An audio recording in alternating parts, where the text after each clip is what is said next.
Hello, this is Melinda Tyree, and this is video 2 of a 3-part series for operator training for salt loading customers. In video 1, we went over the components of the scale and some reference material available to operators. In this video, we want to go over the buttons used by operators for salt loading operations and how to add and clear for each truck. So to start, we're going to go over the buttons needed that operator will use. This is a quick reference card. This should be available inside the loader. If not, I do have digital copies I can email to anybody at any time. On the back of this quick reference card is all the buttons listed and what their names are. But let's go into what operators need to know to be able to use the scale for salt loading. We're going to start here in the top left. This button is called your data menu. This is where you're going to find your data fields and your truck list.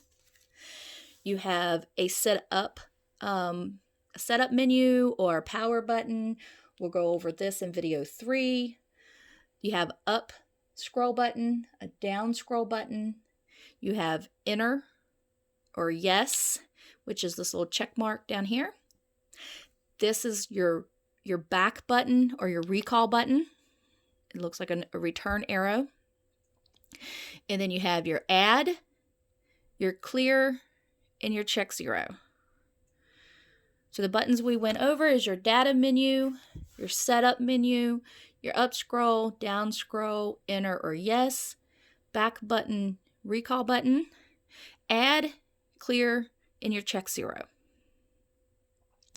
So when you first turn on the scale, as you see up here, it's flashing check zero.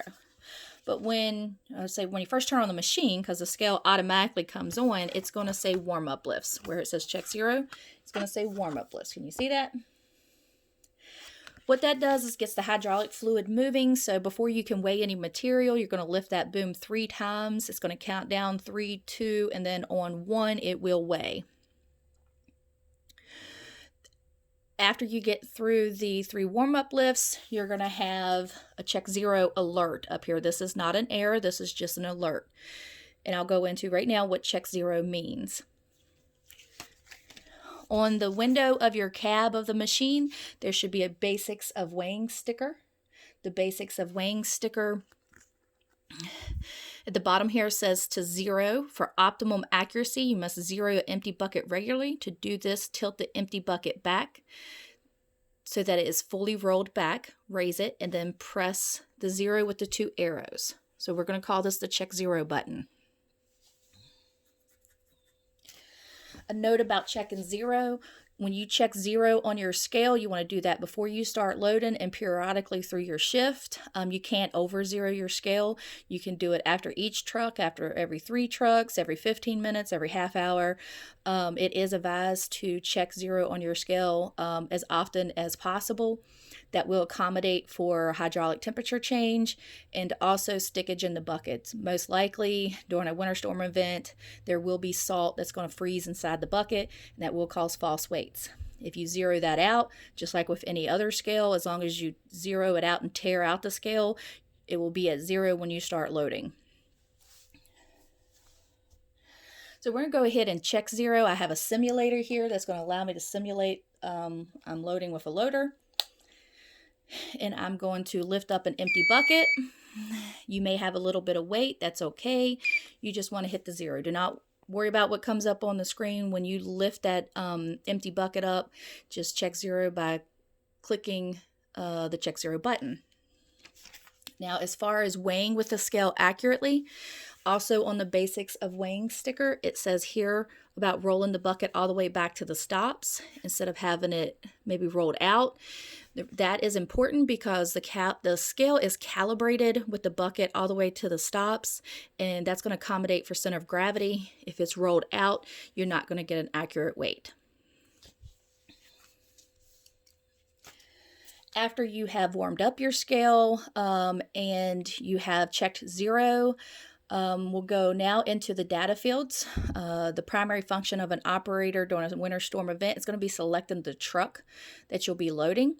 and you'll find that in your data menu. So let's go into that now, and let me show you what is available on your L2180 for a salt loading customer. Now this is set up for Maryland State Highway Administration, but this could be for any of my salt loading customers. I usually set these scales up the exact same way using 4 data fields.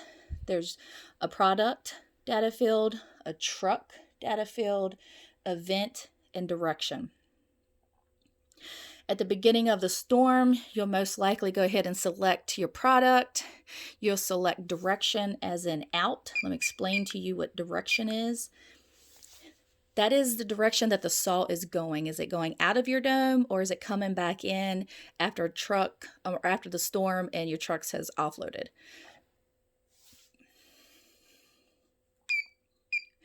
And then event, each shop should assign events. It may be sequential numbers, or it may even be a state issued event ID, but that will be set at the beginning of the storm. So once you set and select your product, right now we're going to select SALT, which is for the Maryland State Highway Administration Material 1. That's what this stands for, what material. State Highway Administration has elected to track 13 different materials. If you look up here at the top of the screen, it says 1 of 3. That tells me there's 3 screens of data to scroll through. So we'll use the down button to scroll. Timed out on me, but that's okay. We'll go back into it. So as we scroll through to page 2 and scroll through to page 3, you'll see it goes 3, 3. And that's all the data. That's all the materials available for SHA salt loading loaders. So we've got our material set, we got what event we're loading, and we got our direction out. So the next function is we're going to start selecting trucks. So we go into our data menu, we scroll down to the truck, and we hit enter, which is going to be this check mark. Now what we have here is a whole bunch of trucks listed. You can see we have 16 pages of trucks. Can you see that? So that would be very cumbersome and timely to have to scroll through 16 pages of trucks. So let me tell you how the 2180 is going to help you select your truck faster. Trucks will be identified either by a SHA number, a contract code, or maybe even a local entity name. In Lavelle, they have Cumberland, they have Frostburg, and they have different contractors. So what you would do is you'd start dialing that truck ID, and it will, what I call predictive text or quick dial, and shorten your list. So in the Lavelle district, all their trucks start with 62. But let's say we have Cumberland coming over to get some salt from one of the domes. We would just start dialing Cumberland, so CU. And if you can see here, the CU is underlined, and we can select that. Once we select our truck, we hit the back button down here, and we go back to our weighing screen. So let's do that again, and let's select now an SHA truck. We go into our data menu, we scroll down to truck, we hit enter, and let's just say it's 62,758. As you can see, once I hit 62, it only shortened the list to anything that starts with that. Once I hit 7, there's only one truck that has a 627, which is 62758. I hit that. Again, once you select your truck and you're on your data menu, you hit the back button to go to your weighing screen. I call this a weighing screen. If you look into your quick reference card on page 3, they're going to call it a total screen, and it explains what you see. So now that we have our data field set, we've got our first truck selected, let's go ahead and add a bucket of salt. So we lift up a bucket of salt, it beeps us and tells you it's weighing, and we're going to hit add. That's the plus down here. In video 1, I showed you that mounted to your bucket control and your boom control should be a little red trigger button like this. This is also an add button. So you do not have to take your hand off of your boom control, and you just press this and it's going to add the bucket to your total as though you've hit this button. I do not have that plugged in right now, so I'm going to be using the add button throughout this training video. So I added 1 bucket.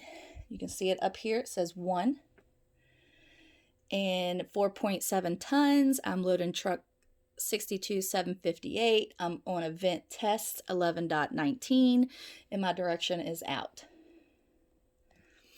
So let's add another bucket to that truck and we're going to hit add. So maybe we filled the truck up, it's done and it's ready to go. So we're going to hit clear. We're going to clear that total. That means we're done with that truck. We're ready to select a new truck. So let's go in here to our data menu, scroll down to truck, hit enter.